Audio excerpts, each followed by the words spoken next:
Hello everyone. हम पढ़ रहे थे केमिस्ट्री क्लास 9 का chapter number 2 is matter around us pure. और लास्ट वीडियो में हमने इसके second part Lakshmi Singh question answers कर रहे थे हम, और सेकंड पार्ट के very short question answers complete कर लिए थे। आज हमें इसके सेकंड पार्ट के शॉर्ट क्वेश्चन आंसर्स स्टार्ट करने हैं। स्टार्ट करते हैं क्वेश्चन नंबर 21 से। Define solute and solvent. Solute को हम कैसे डिफाइन कर सकते हैं? वो कंपोनेंट सॉल्यूशन का जो स्मॉल अमाउंट में दूसरे सब्सटेंस में ऐड किया जाता है। मतलब एक ऐसा सब्सटेंस सॉल्यूशन में जिसको हम दूसरे सब्सटेंस में ऐड करते हैं, वो दूसरा सब्सटेंस सॉल्वेंट होता है। और ये जो सॉल्यूट होता है ये कम अमाउंट में प्रेजेंट होता है। तो एक वो कंपोनेंट सॉल्यूशन का जो कम अमाउंट में ऐड किया जाता है और दूसरे सब्सटेंस में ऐड किया जाता है, उसको हम कहते हैं सॉल्यूट। एंड सॉल्वेंट क्या होता है? वो कंपोनेंट सॉल्यूशन का which is added in larger amount, जो लार्जर अमाउंट में प्रेजेंट होता है और जिसके अंदर दूसरा सब्सटेंस यहाँ पे मतलब सॉल्यूट जो है वो ऐड किया जाता है। तो सॉल्यूट हो गया वो कंपोनेंट जो कम अमाउंट में होता है और दूसरे सब्सटेंस में ऐड किया जाता है। सॉल्वेंट होता है वो सब्सटेंस जो ज़्यादा अमाउंट में प्रेजेंट होता है और जिसमें दूसरा सब्सटेंस ऐड किया जाता है। 22nd question, what is the difference between solutions and colloids? Solutions और कोलॉइड्स के बीच में क्या डिफरेंस होता है? तो सॉल्यूशंस होते हैं वो होमोजीनियस मिक्सचर जिनका जो पार्टिकल साइज होता है वो लेस देन 1 नैनोमीटर होता है। होमोजीनियस मिक्सचर होता है, लेस देन 1 नैनोमीटर साइज होता है और they do not show Tyndall effect. ये टिंडाल इफेक्ट शो नहीं करते। जबकि कोलॉइड्स जो होते हैं वो असल में मतलब दिखते हैं हमें होमोजीनियस हैं, बट असल में वो हेट्रोजीनियस होते हैं। उनके पार्टिकल का साइज़ 1 से 100 नैनोमीटर के बीच में होता है और ये टिंडल इफेक्ट शो करते हैं। तो ये 3 पॉइंट्स डिफरेंस के हमने लिख दिए शॉर्ट क्वेश्चंस में, तो इतना काफ़ी है। ये 3 points, homogeneous heterogeneous, particle size solutions का 1 नैनोमीटर, कोलॉइड्स का 1 से 100 नैनोमीटर, और solutions do not show Tyndall effect while colloids show Tyndall effect. 23rd question, what is the difference between colloids and suspensions? Colloid और suspension के बीच में क्या difference है जबकि दोनों ही हेट्रोजीनियस हैं? तो यहाँ पे हम हेट्रोजीनियस वाला पॉइंट तो नहीं लिखेंगे। यहाँ पे हम लिखेंगे कि कोलॉइड्स में विजिबल बाउंड्रीज नहीं होती सेपरेशन की। जैसे मिल्क है तो मिल्क में आप अलग अलग नहीं देख सकते कि ऑयल कौन सा और वाटर कौन सा है, जो भी है अलग अलग सब्सटेंस आप नहीं देख सकते। और दूसरा पॉइंट कि इसको हम फिल्ट्रेशन से सेपरेट नहीं कर सकते। अगर आप फिल्टर करोगे मिल्क को तो वो मिल्क एज इट इज़ निकल जाएगा वहाँ से, है ना। ऐसा नहीं है कि मिल्क का सॉलिड पार्ट ऊपर रह गया, लिक्विड पार्ट जो मतलब थोड़ा बहुत सॉलिड वाइट पार्ट है वो ऊपर रह गया, प्योर लिक्विड नीचे निकल गया, ऐसा नहीं होता। तो कोलॉइड्स जो होते हैं उनमें विजिबल बाउंड्री नहीं होती सेपरेशन की उनके कॉन्स्टिट्यूएंट्स में, और वो फिल्ट्रेशन से सेपरेट नहीं करे जा सकते। सस्पेंशन में एक विजिबल बाउंड्री होती है सेपरेशन की बिटवीन द कॉन्स्टिट्यूएंट्स, जैसे सैंड एंड वाटर हो गया, मड एंड वाटर हो गया, चॉक एंड वाटर हो गया। इनमें विजिबल बाउंड्रीज होती हैं और इनको हम फिल्ट्रेशन से सेपरेट कर सकते हैं। फिल्ट्रेशन करेंगे चॉक वाटर का तो चॉक जो है वो ऊपर रह जाएगा, चॉक पाउडर ऊपर रह जाएगा और जो वाटर है वो नीचे आ जाएगा। क्वेश्चन नंबर 24 है हमारे पास, in what respect does a true solution differ from a colloidal solution? This is same as 23rd question, sorry 22nd question. True solution जो होता है मतलब अब हाँ वैसे यहाँ पे हमें बस मेन डिफरेंस लिखना है। तो देखो, अगर हमें 2 सॉल्यूशन दिए गए हैं, ये मान लो आगे क्वेश्चन आता भी है कि मान लो हमें 2 सॉल्यूशन दे रखे हैं, दोनों ही ट्रांसपेरेंट प्योर लिक्विड टाइप लग रहे हैं हमें, और इनमें से एक कोलॉइड है एक सॉल्यूशन। तो हमें बताना है कौन सा कोलॉइड है कौन सा सॉल्यूशन है। सस्पेंशन यहाँ पे नहीं है क्योंकि सस्पेंशन तो हम देख के ही बता सकते हैं, जिसके पार्टिकल साइज हमें दिख जाते हैं वो सस्पेंशन है। कोलॉइड और सॉल्यूशन में ये नहीं होता। तो यहाँ पे हम क्या करते हैं, हम एक बीम ऑफ लाइट उनसे पास करते हैं।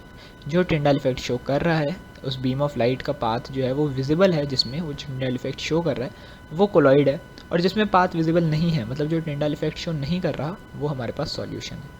So a true solution does not scatter a beam of light passing through it and hence doesn't show Tyndall effect. True solution beam of light को स्कैटर नहीं करता और टिंडल इफेक्ट शो नहीं करता, जबकि जो कोलॉइड होता है वो बीम ऑफ लाइट को स्कैटर भी करता है और इसी की वजह से वो टिंडल इफेक्ट शो करता है। 25th क्वेश्चन, सॉल्यूशंस, अच्छा सॉरी 25th क्वेश्चन क्या है, क्लासीफाई द अच्छा ठीक है, क्लासीफाई करना है ट्रू सॉल्यूशन और कोलॉइडल सॉल्यूशन में। Ink, salt solution, starch solution, blood और शुगर सॉल्यूशन। देखो सॉल्ट सॉल्यूशन और शुगर सॉल्यूशन जो है ये हमारे पास ट्रू सॉल्यूशंस हैं, और कोलॉइड्स जो हैं वो हैं हमारे पास बाकी बचे हुए 3, ink, starch solution and blood. Ink, starch solution, blood are colloids, salt solution and sugar solution are true solutions. Next 26 to 30th part. 26th question है, how you test whether given substance या given solution is colloid solution? कैसे पता करेंगे ये given solution colloid है कि नहीं? तो कोलॉइड की कन्फ्यूजन जैसे मैंने अभी आपको बताया, कोलॉइड की कन्फ्यूजन सिर्फ सॉल्यूशन ट्रू सॉल्यूशन के साथ होती है, सस्पेंशन के साथ कोई कन्फ्यूजन वाला केस नहीं है।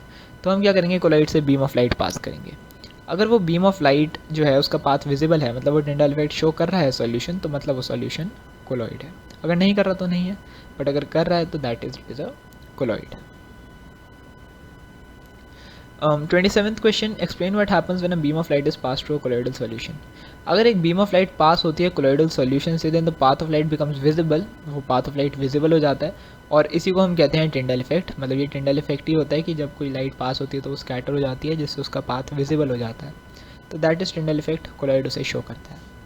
26th question, 28th question same as 26। 28th question क्या कह रहा है, how you distinguish a colloid from solution. Question आ गया, यही लिखना है जो 26 में लिखा था। हम बीम ऑफ लाइट पास करेंगे, अगर वो पाथ ऑफ लाइट विजिबल हो जाता है तो वो सॉल्यूशन जो है वो कोलॉइड है। इसी में आप आगे लाइन ऐड कर सकते हैं, इसी का वाइस वर्सा, कि अगर वो लाइट विजिबल नहीं है तो मतलब वो ट्रू सॉल्यूशन है, because true solution does not scatter beam of light, it does not show Tyndall effect, while colloids show Tyndall effect. 29th question, how will you differentiate between a suspension and a colloid. Suspension and colloid में कैसे करेंगे। देखो, इसमें कोई Tyndall effect लगाने की ज़रूरत नहीं है, हम देख के बता सकते हैं कि कौन सा सस्पेंशन है और कौन सा कोलॉइड है। In a suspension the solute particles are easily seen through naked eyes. Suspension में सॉल्यूट के पार्टिकल्स को हम नेक्ड आई से ईजिली देख सकते हैं, जबकि कोलॉइड में सॉल्यूट पार्टिकल्स जो हैं हम उन्हें सेपरेटली नहीं देख सकते। तो जो सॉल्यूशन हमें क्लियर दिखेगा वो कोलॉइड हो जाएगा, जिसमें इम्प्योरिटीज़ हमें नॉर्मली दिख जाएंगी वो हमारा सस्पेंशन हो जाएगा। 30th क्वेश्चन देखते हैं, how will you differentiate between you are given a suspension and a solution. अच्छा ठीक है, सॉल्यूशन और सस्पेंशन के बीच में डिफरेंस बताना है, तो यही सेम रीज़न है जो ऊपर वाला था, इसमें भी मैं लिख सकता था same as answer number 29। Because in suspension there is a visible boundary of separation between solute and solvent particles. Because क्या है, सस्पेंशन के केस में हमें सॉल्यूट के पार्टिकल्स अलग दिख जाते हैं, सॉल्यूट और सॉल्वेंट के बीच में बाउंड्रीज होती हैं विजिबल, जो हमें दिख जाती हैं, जबकि सॉल्यूशन के केस में ऐसा कुछ नहीं होता, ट्रू सॉल्यूशन में कोई बाउंड्री नहीं होती। तो ये भी हम देख के बता सकते हैं कि कौन सा सस्पेंशन है और कौन सा सॉल्यूशन है। 31st question, which of the following will show Tyndall effect why. Salt solution, salt solution मैं बता देता हूँ सारे, सॉल्ट सॉल्यूशन है, स्टार्च सॉल्यूशन है, मिल्क है और कॉपर सल्फेट है। कौन सा टिंडल इफेक्ट शो करेगा। देखो, salt solution is a true solution, copper sulphate solution is a true solution, starch and milk मतलब starch solution and milk are colloids. तो टिंडल इफेक्ट कौन शो करता है, कोलॉइड शो करते हैं। तो यहाँ पे हमारा आंसर आएगा कि starch solution and milk are example of colloids, so they will show Tyndall effect, while other two are true solutions. जो कॉपर सल्फेट और शुगर सॉल्यूशन या सॉल्ट सॉल्यूशन था वो ट्रू सॉल्यूशन है, पर स्टार्च सॉल्यूशन और मिल्क जो है ये कोलॉइड्स हैं। तो as Tyndall effect is shown by colloids only, जो टिंडल इफेक्ट है वो सिर्फ कोलॉइड्स शो करते हैं। तो सिर्फ मिल्क और स्टार्च ही हैं जो वो सॉल्यूशन है, स्टार्च सॉल्यूशन है, और मिल्क हैं जो इस टिंडल इफेक्ट को शो करेंगे। बाकी दोनों salt solution and copper sulphate solution will not show Tyndall effect. 32nd question, name the different type of solution, give one example of each. अलग अलग तरीके के सॉल्यूशंस बताने हैं, हर किसी का एक एग्जांपल देना है। तो इस चैप्टर में हमने 3 तरीके के सॉल्यूशंस पढ़े हैं, true solutions, colloids and suspension. True solution वो सॉल्यूशन जिसमें पार्टिकल का साइज़ 1 नैनोमीटर से कम होता है और ये टिंडल इफेक्ट शो नहीं करते। Example, sugar solution, salt solution. फिर कोलॉइड्स, कोलॉइड्स होते हैं वो सॉल्यूशन जो टिंडल इफेक्ट शो करते हैं और उनके पार्टिकल का साइज़ 1 से 100 नैनोमीटर के बीच में होता है। Example, milk and paint. And last suspension, वो मिक्सचर जिनका पार्टिकल साइज़ 100 नैनोमीटर से भी बड़ा होता है और ये भी टिंडल इफेक्ट शो करते हैं, इन्हें हम कहते हैं सस्पेंशन। एग्जाम्पल हम लिख सकते हैं sand in water and milk of magnesia. 33rd question में हमें क्लासीफाई करना है, तो ये मतलब मैं इसमें एक्सप्लेन करने वाला कोई है नहीं, क्वेश्चन आप देख सकते हैं, मैं डायरेक्ट आपको आंसर दिखा देता हूँ। जो हमें उसमें दे रखे हैं उनमें से सॉल्यूशन है soda water and brine, colloids हैं milk, blood, ink, smoke in air and shaving cream, suspension है chalk water mixture, milk of magnesia and muddy river water. तो ये आप देख के लिख सकते हैं अपनी कॉपी में। 34th क्वेश्चन पे बढ़ते हैं, define the following, sol, aerosol, emulsion and foam, give one example of each. ठीक है, सॉल को कैसे डिफाइन कर सकते हैं। कोलॉइड्स के अगर आपको पार्ट्स याद हैं, कोलॉइड्स के वेरियस टाइप्स अगर आपको याद है तो इस क्वेश्चन में कोई प्रॉब्लम नहीं आएगी, बट अगर आपको उन सब में कन्फ्यूजन है तो ये क्वेश्चन में आपको प्रॉब्लम आ सकती है। सो मेक श्योर कि आप कोलॉइड्स के जितने भी हमने टाइप्स पढ़े थे, sol, solid sol, aerosol, emulsion, ये सब आपको याद हो। सॉल है तो सॉल क्या है, colloid in which solid is dissolved in liquid phase. मतलब वो पार्ट, वो टाइप कोलॉइड का जहाँ पे सॉलिड डिजॉल्व होता है लिक्विड में. Solid is a solute and liquid is a solvent, is called a sol. Example हो गया हमारे पास पेंट्स. एरोसॉल, एरोसॉल में सॉलिड या लिक्विड जो होता है वो डिस्पर्स्ड होता है हमारा गैसियस फेज में. ठीक है, तो इसका एग्जांपल हो गया हमारे पास एयर स्प्रे. इमल्शन, इमल्शन एक ऐसा कोलॉइड है जहाँ पे बहुत ही छोटे छोटे, बहुत ज़्यादा माइन्यूट ड्रॉपलेट्स एक लिक्विड के दूसरे लिक्विड में डिस्पर्स्ड होते हैं और यहाँ पे ये दोनों मिसिबल नहीं होते. ठीक है, they are not miscible and एक लिक्विड में दूसरे लिक्विड्स के बहुत छोटे छोटे ड्रॉप्स डिस्पर्स्ड रहते हैं बट डिज़ोल्व नहीं होते. एग्जाम्पल हमने लिखा है यहाँ पे मिल्क का. Foam, foam is a colloid in which gas is dispersed in a liquid medium. Foam क्या है, गैस जो है जब वो लिक्विड में डिस्पर्स होती है तो उसको हम फोम कहते हैं. यहाँ पे हम एग्जाम्पल लिख सकते हैं शेविंग क्रीम का. तो ये डेफिनेशंस थी सिंपल और एक एक एग्जाम्पल थे उनके. तो ये आप मेक श्योर कि आपको इन चारों के अलावा जो बाकी बचे भी हैं, जेल हो गया, सॉलिड सॉल हो गया, वो सब भी आपको याद रखना है. 35th question, what is meant by concentration of a solution. Concentration of solution क्या होता है? Concentration of a solution is the amount of solute present in given quantity of the solution. एक गिवन क्वांटिटी है हमारे पास solution की, उसमें जो amount of solute present है उसको हम कहते हैं कंसनट्रेशन. मतलब उसको हम रिप्रेजेंट करते हैं as a concentration. Concentration of a solution is the amount of solute present in given quantity of solution. मतलब कितना सॉल्यूट प्रेजेंट है एक गिवन क्वांटिटी ऑफ सॉल्यूशन में, उसे हम कहते हैं उस सॉल्यूशन की कंसनट्रेशन. जैसे 100 ग्राम वाटर में 34 ग्राम शुगर है तो उसकी कुछ और कंसनट्रेशन होगी. 46 ग्राम शुगर है तो कुछ और कंसनट्रेशन होगी. 75 ग्राम शुगर है तो कुछ और कंसनट्रेशन होगी. So that is different concentrations. 36th question, मतलब नेक्स्ट सेट ऑफ क्वेश्चंस पे आते हैं 36 to 40. What will happen if a saturated solution is first heated and second cooled? If a saturated solution is heated, its solubility increases and hence it becomes unsaturated. अगर हम किसी saturated solution को heat करते हैं तो उसकी solubility जो होती है वो क्या हो जाती है, बढ़ जाती है. और solubility बढ़ गई मतलब उसमें और solute ऐड कर सकते हैं, मतलब कि वो बन चुका है अब unsaturated. और अगर सैचुरेटेड सॉल्यूशन को ठंडा करते हैं, टेम्परेचर कम कर दिया तो उसकी सॉल्युबिलिटी कम हो जाएगी और जो उसमें पहले से डिजॉल्व सब्सटेंस हैं वो बाहर आ जाएंगे. मतलब जैसे कोई भी हमारे पास सॉल्यूशन है जिसको हमने सैचुरेटेड बना रखा है, हम उसको ठंडा करते हैं तो जो भी उसके अंदर सॉल्यूट हमने डाला था, जो भी मिक्स किया था, वो बाहर आ जाएगा, अनडिजॉल्व हो जाएगा. Next 37th question, 21.5 gram sodium chloride dissolved in 60 gram water at 25 degree Celsius. Calculate the solubility of sodium chloride in water. Solubility measure करनी है एक तरीके से. टेम्परेचर दे रखा है 25 डिग्री सेल्सियस. टेम्परेचर का किसी भी क्वेश्चन में कोई यूज़ नहीं होता, ठीक है. That is just to confuse a little bit, but उसको आपको इग्नोर करना है. हमें दे रखा है 60 ग्राम वाटर प्रेजेंट है 21.5 ग्राम सोडियम क्लोराइड में. इन टाइप के क्वेश्चंस में हमें पास जो भी सॉल्वेंट है हमें उसके 100 ग्राम की कंसनट्रेशन निकालनी होती है. मतलब हमें जैसे x ग्राम का दिया होगा, हमें 100 ग्राम का निकालना है हर क्वेश्चन में. तो जैसे 60 ग्राम में बोला है 21.5 ग्राम है सोडियम क्लोराइड का, तो 1 ग्राम में कितना होगा 21.5/60. 100 ग्राम में कितना होगा 21.5/60 × 100. तो वही करा है. बीच में चाहे तो आप ये स्टेप ऐड भी कर सकते हैं कि 1 gram is equal to 21.5/60, but that is very logical. ये छोटी क्लासेस में आपने यूनिटरी मेथड पढ़ा है, वही चीज़ है. सो 100 ग्राम वाटर कितना हो जाएगा 21.5/60 × 100, तो वो आ गया हमारे पास 35.8 ग्राम.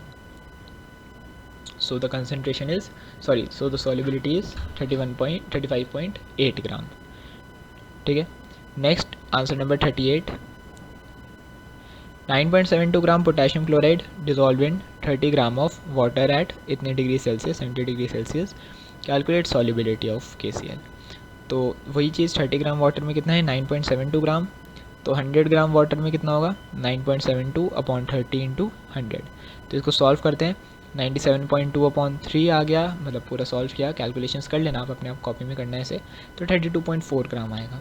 मैं आपको मेथड बता रहा हूँ इसको न्यूमेरिकल को करने का. क्या होता है, हमें जितना भी दे रखा होता है वाटर या जो भी सॉल्वेंट, हम पहले उसके 100 ग्राम के लिए निकालते हैं और जो उस हिसाब से जो हमारे पास सॉल्यूट आता है वो उसकी सॉल्युबिलिटी होती है. 39th क्वेश्चन है, classify the following as physical और केमिकल चेंज. फिजिकल और केमिकल चेंज हमें बताना है कौन सा फिजिकल है कौन सा केमिकल है. तो 39th नीचे ले जाते हैं सीधा. चलो यही बताता हूँ, नीचे तो डायरेक्ट आंसर लिखे हैं। कुकिंग ऑफ फूड क्या है? Cooking of food is a chemical change.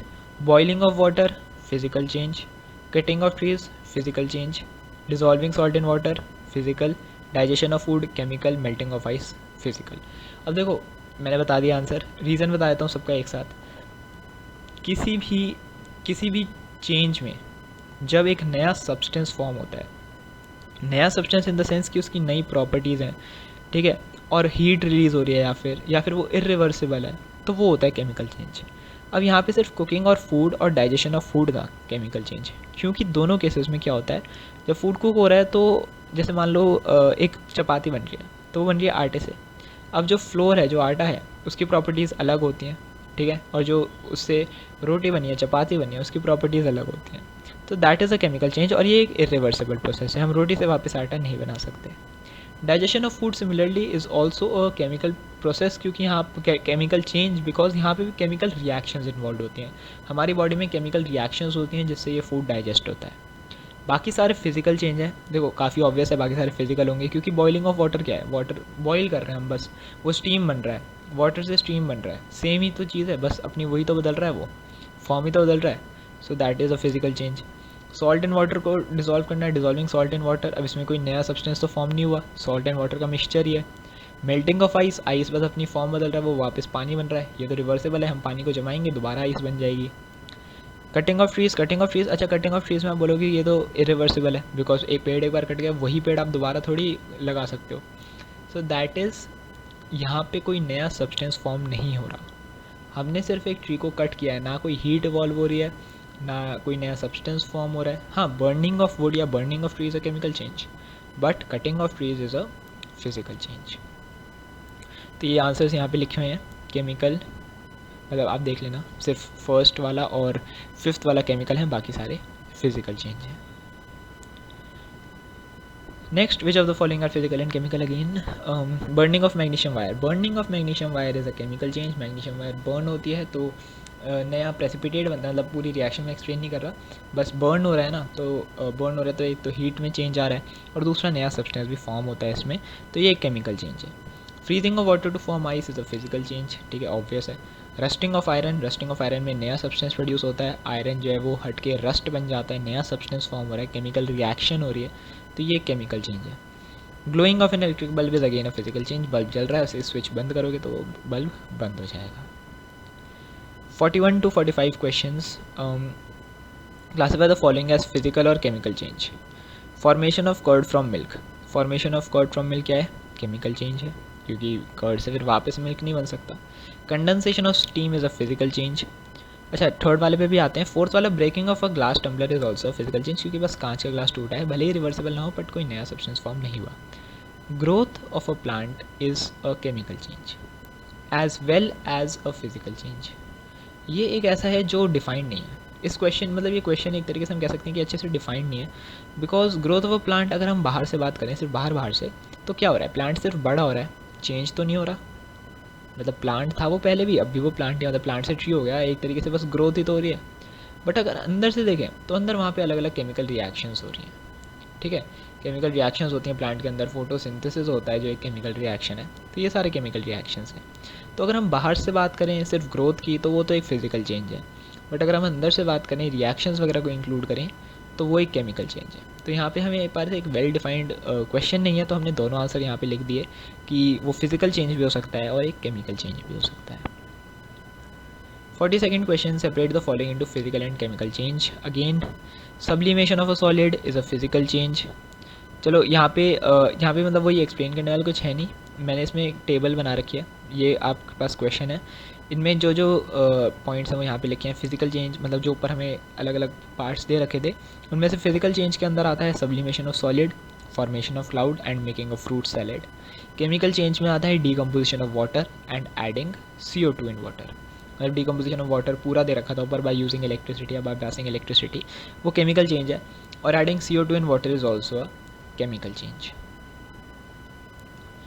Next 43rd question भी ऐसे ही है, मैंने यहाँ पे भी टेबल बना रखी है, जो ऊपर हमें ये पार्ट्स दे रखे हैं, आप एक बार नज़र मार लेना इन पे, नीचे टेबल में देखते हैं। फिजिकल चेंज कौन कौन से हैं जो ऊपर हमें पॉइंट्स दे रखे हैं उनमें से melting of candle wax, mixing of iron filings with sand, breaking of chalk, cutting a paper are all physical change. दूसरी तरफ burning of candle, burning of wood, burning of paper are all chemical change. Left hand side में जो physical changes हैं उनमें कोई भी नया substance form नहीं हो रहा, कोई हीट में चेंज नहीं आ रहा, तो ये फिजिकल चेंज है।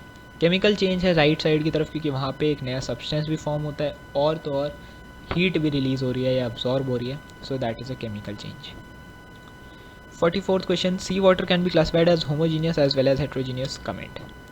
सी वाटर को हम होमोजीनियस कहते हैं क्योंकि उसमें सॉल्ट डिजॉल्व है, हेट्रोजीनियस कहते हैं क्योंकि उसमें अलग अलग और भी इंसॉल्युबल कंपोनेंट्स भी डिजॉल्व हैं। मतलब कि आप सी वाटर लो, एक गिलास आपने पानी समुद्र के पानी का लिया और उसको फ़िल्टर कर दिया, तो इम्प्योरिटीज़ रह जाएंगी ऊपर, पानी आ जाएगा नीचे। अब जो नीचे पानी आया आपके पास वो भी प्योर नहीं है क्योंकि उसमें सॉल्ट डिजॉल्व है। तो पहले क्या था, पहले तो वो हेट्रोजीनियस था क्योंकि उसमें डिजॉल्व इम्प्योरिटीज़ थी। पर कुछ पानी ऐसा भी होगा समुद्र में जहाँ पे इम्प्योरिटीज़ नहीं होंगी डिजॉल्व, वहाँ पे क्या होगा, सिर्फ सॉल्ट होगा, वो हो जाएगा होमोजीनियस। ठीक है, तो जहाँ पे इम्प्योरिटीज़ हैं वो पार्ट हो गया हेट्रोजीनियस, जहाँ पे इम्प्योरिटीज़ नहीं है वो हो गया होमोजीनियस। सो सी वाटर जो होता है वो होमोजीनियस भी है क्योंकि उसमें सॉल्ट्स डिजॉल्व है, हेट्रोजीनियस भी है क्योंकि उसमें इनसॉल्युबल कॉम्पोनेंट्स भी डिजॉल्व है। ठीक है, मतलब इनसॉल्युबल है, सॉल्युबल नहीं है वो, बस उसमें प्रेजेंट है, तो वो उसे हेट्रोजीनियस बना देते हैं। सॉल्ट उसमें कम्प्लीटली डिजॉल्व है, हम उसको डिस्टिंग्विश नहीं कर सकते, तो वो होमोजीनियस भी है। Last 45th question, which of the following does not exhibit Tyndall effect. Starch solution, sugar solution, ink, salt solution. तो इसमें से देख लो जो हमारे पास ट्रू सॉल्यूशन है वो एग्जिबिट नहीं करते। तो शुगर सॉल्यूशन हो गया, सॉल्ट सॉल्यूशन हो गया, कॉपर सल्फेट सॉल्यूशन हो गया। तो ये जो है हमारे पास और हाँ सॉरी अमोनियम क्लोराइड सॉल्यूशन भी, ये भी एक ट्रू सॉल्यूशन होता है। तो ये चारों sugar solution, salt solution, copper sulphate solution और अमोनियम क्लोराइड सॉल्यूशन, ये चारों शो नहीं करते टिंडल इफेक्ट। बाकी starch solution, ink, fog, smoke, car exhaust, ये सब कोलॉइड्स हैं अलग अलग तरीके के, तो ये शो करते हैं। इसी के साथ हमने शॉर्ट क्वेश्चन आंसर्स कंप्लीट कर लिए हैं। नेक्स्ट वीडियो में हम इसके लॉन्ग क्वेश्चन आंसर्स स्टार्ट कर देंगे।